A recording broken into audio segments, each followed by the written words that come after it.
The FBI says it knew who did it, but never told the public. Picture a priceless Rembrandt hidden behind greasy tools in a Philadelphia auto shop, then supposedly smuggled across states inside a truck full of chickens.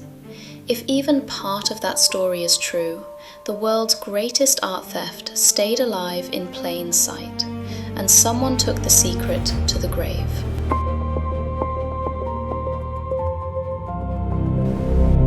Let's go back to March 18th, 1990. It's just after 1 in the morning, and the streets of Boston are going quiet.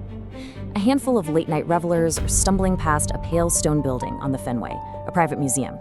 They spot 2 men just loitering near a side door. But, they don't think anything of it. Inside that building, a 23-year-old security guard is sitting entirely alone at his post. It's exactly the kind of shift where absolutely nothing happens night after night for years. That is, until a buzzer cuts through the silence at 1:24 a.m. He looks out and sees 2 police officers. They say they're responding to a disturbance, so he lets them in. But here is the truly terrifying reality. They were never police. Within minutes, both guards on duty are dragged into the basement, handcuffed and blindfolded with duct tape. Part 1. 81 minutes, a heist without a hurry. Think about that for a second. For 81 minutes, these 2 men are now completely alone inside one of the finest private art collections on Earth. And they have absolutely no need to rush. They literally take their time, cutting 2 priceless Rembrandts straight out of their frames and prying open a display case just to grab a bronze finial. We're talking about taking a Vermeer, which is one of only 34 he ever painted, right off a wall it had hung on untouched for decades. That little bronze finial? It probably meant absolutely nothing to them, but it was everything to art scholars. 13 pieces. That's the total number of items stolen during those 81 minutes before the thieves just vanished into the night at 2:45 a.m. To put that into perspective, that is $500 million in art, gone into the silence.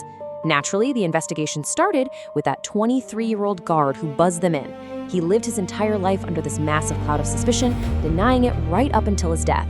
But as we'd find out, it wasn't him. Part 2.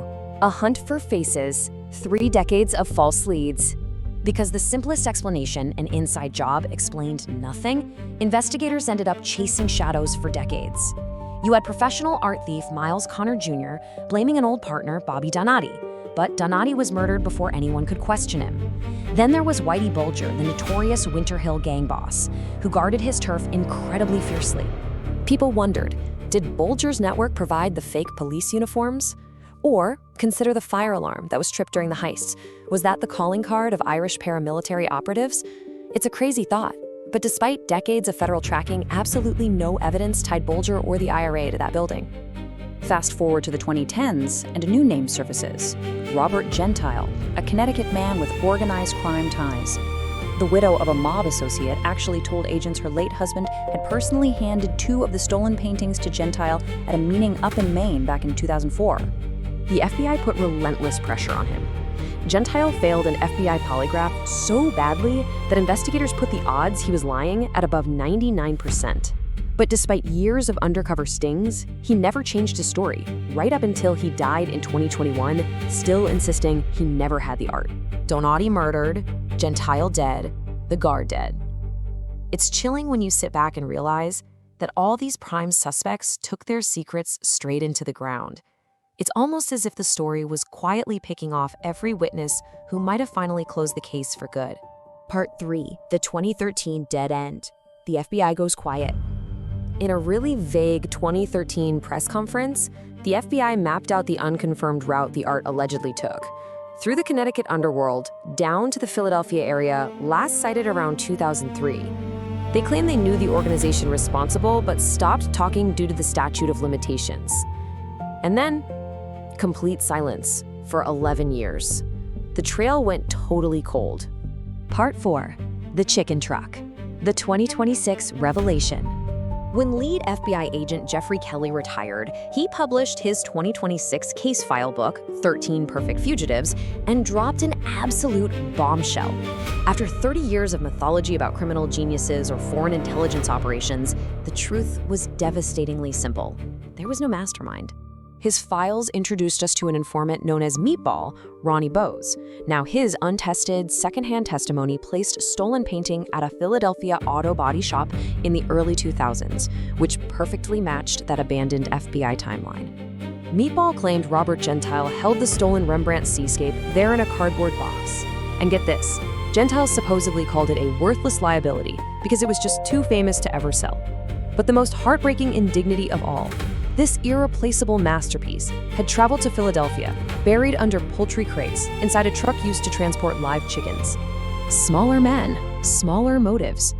All those grand theories about mob bosses and IRA operatives just vanish. They're replaced by this incredibly bleak, banal reality. The greatest art heist in history was pulled off by guys who genuinely didn't even understand the weight of what they were holding. Part 5. 13 Empty Frames, The Aftermath. So where does that leave us today? Well, Gentile is dead. The auto shop story is just testimony. And a historic $10 million reward is still sitting on the table, completely unclaimed, 36 years after that buzzer rang. Nobody has ever been charged.